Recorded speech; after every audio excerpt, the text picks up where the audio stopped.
The display on my Honor phone is not working. Let's see how to fix the screen freeze problem on Honor phones. This is the power button and this is the volume down button. Now press and hold the power button and the volume down button for 10 to 15 seconds. Press and hold until the Honor logo appears on the screen.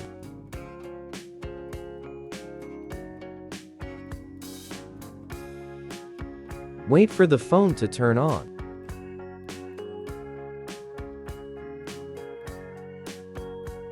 Now, the Honor phone screen is working. This is how you can fix the screen freezing problem on Honor phones.